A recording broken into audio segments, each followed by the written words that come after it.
ଜାଣିବାକୁ ପାଇଲି ଯେ ମୋତେ ଦଳରୁ ହେଉଛି ମାନେ ସସ୍ପେଣ୍ଡ କରାଯାଇଛି।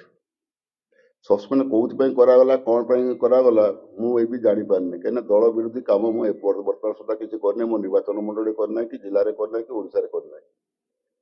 ମୁଁ ତ ହେଉଛି ଦଳର ହେଉଛି ବିରୁଦ୍ଧରେ କୋଉଠି ଆଲୋଚନା କରିନି। ଏବେ ହେଉଛି ରିସେଣ୍ଟଲି 13 ତାରିଖ ଦିନ ଗୋଟେ ହେଉଛି ମିଟିଂ ହେଇଥିଲା କେଉଁଝରରେ। କେଉଁଝର ହେଉଛି ହେଉଛି ଜିଲ୍ଲାର ବିକାଶ ପାଇଁ ହେଉଛି ଆଉ କହିଥିଲେ ଯେ ବିକାଶ ହେଉଛି ମାନେ ହେଉଛି ଆଜ୍ଞା ବିକାଶ ଉପରେ କ'ଣ କହିବା ପାଇଁ ଚାହାନ୍ତି। ମୁଁ କହିଲି ଯେ ବର୍ତ୍ତମାନ ଯେଉଁ ମୁଖ୍ୟମନ୍ତ୍ରୀ ସେ ତାର ହେଉଛି ବିକାଶ ଧାରାକୁ ନେଇଛନ୍ତି। ଯଦି ଖାଲି ତ ହେଉଛି ମାନେ ଭିତ୍ତିପ୍ରସ୍ତର ସ୍ଥାପନ କରିଦେଲେ ହେଉଛି ହେଇଯିବନି।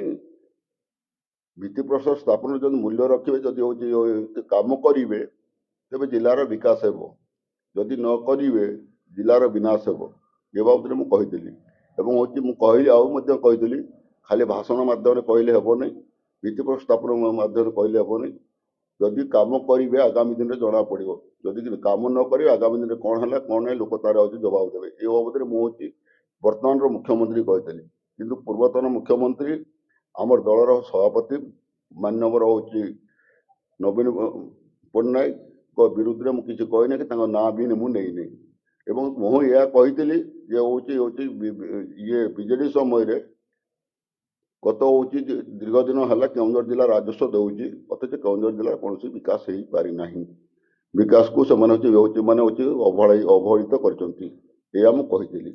ଯଦି ଏତିକି ନେଇ ଯେ ସେ ଯଦି ହେଉଛି ମୋତେ ସସ୍ପେଣ୍ଡ କରିଛନ୍ତି, ମୋର ଏଥିରେ କିଛି କହିବାର ନାହିଁ। ମୁଁ ଲୋକଙ୍କ ସାଙ୍ଗରେ ଅଛି, ଲୋକଙ୍କ ପାଇଁ କାମ କରିବି, ଆହୁରି ଅଧିକ କାମ କରିବି।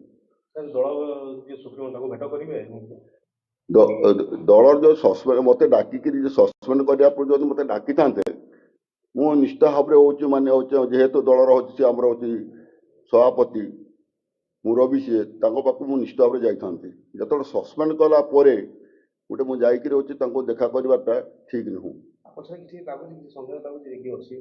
ନା ଏ ବାବଦରେ କେହି ସନ୍ଦେହ କରିବାର ନାହିଁ। ହେଉଛି ମୁଁ ଛୋଟ ଛୁଆ ନାହିଁ, କି ନବୀନ ପଟ୍ଟନାୟକ ଛୋଟ ଛୁଆ ନାହିଁ।